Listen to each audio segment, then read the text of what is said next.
semuanya repot. Di dapur repot dan komunikasi repot. Ya semuanya segalanya repot deh. Kita merasakan dampaknya ya. Atasinnya kita nggak ada persiapan ya karena matinya mendadak. Sehingga ya nggak ada kata lain, cuma berhemat aja, berhemat air, berhemat ya semuanya. Iya, diakal-akalin. Jadi jelas sih mengganggu sekali ya, mengganggu KBM, mengganggu proses. Apalagi untuk TU ini kan selalu membuat surat-surat itu kan pakai komputer. Ya sudah, terganggu semuanya kegiatan.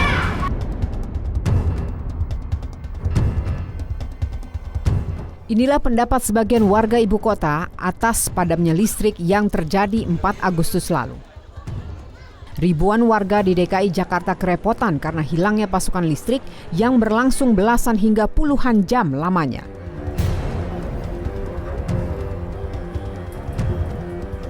Di sejumlah wilayah warga kekurangan air bersih lantaran mesin pompa air mati karena ketiadaan listrik.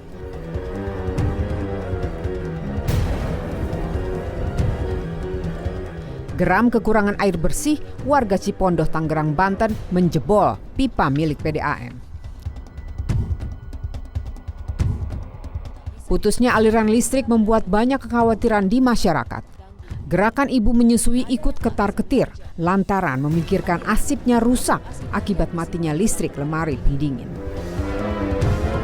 Sejak Minggu hingga Senin, pemadaman listrik masih terjadi dan membuat kondisi lalu lintas semrawut. Polisi lalu lintas sibuk mengatur kendaraan karena lampu lalu lintas juga mati. Sektor pendidikan tak pelak ikut terdampak. Aktivitas belajar mengajar terganggu karena listrik padam besar-besaran. Di dunia maya, listrik padam jadi trending topik. Berbagai kekecewaan dan komentar diungkapkan para warganet. Tak hanya itu, listrik padam di Jakarta dan beberapa daerah di Pulau Jawa juga jadi sorotan media internasional.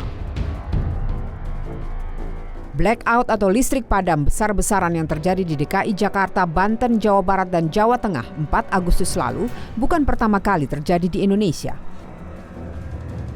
17 tahun lalu blackout terjadi di Jawa dan Bali. Blackout yang kembali berulang membuat Presiden Joko Widodo geram. Presiden minta penjelasan langsung dari jajaran PT PLN. Dengan manajemen besar, tentu saja ada contingency plan, ada backup plan. Pertanyaan saya, kenapa itu tidak bekerja dengan cepat dan dengan baik? Saya tahu peristiwa seperti ini pernah kejadian di tahun 2002, 17 tahun yang lalu, untuk Jawa dan Bali.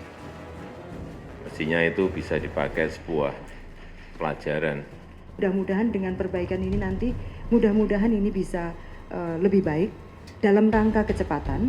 Namun yang tadi kami sampaikan bahwa antara utara dengan selatan, kami di dalam RKAP maupun di dalam RUPTL telah memasukkan Bapak perkuatan jaringan transmisi.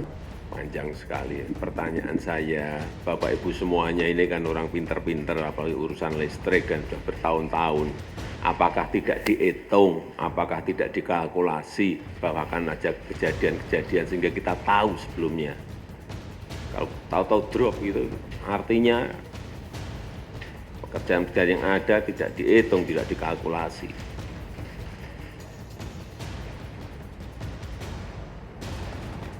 Dan itu betul-betul merugikan kita semuanya. Merugikan masyarakat. Inilah dampak blackout di DKI Jakarta, Jawa Barat, Banten, dan Jawa Tengah.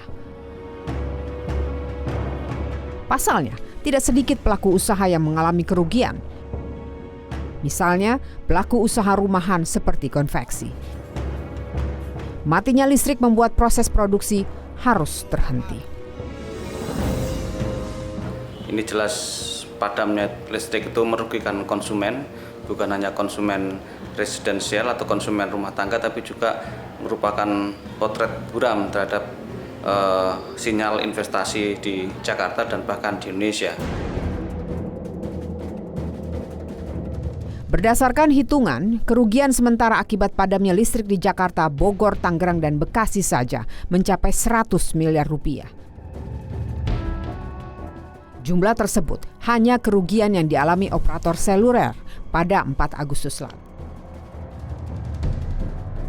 Jadi 1 tahun Jabotabek pendapatannya berapa triliun gitu ya. Itu mungkin hampir, kalau Jabotabek total mungkin sekitar 60-70 triliun 1 tahun. Dibagi 360 kali berapa jam, untuk itu aja. Jadi perkiraan berapa kerugian akibat padamnya listrik lah, katakanlah di Jabotabek? Saya nggak menghitung ya, tapi kalau hitung kurang lebih 60-70 triliun 1 tahun dibagi 360 kan sehari berarti 200 miliar.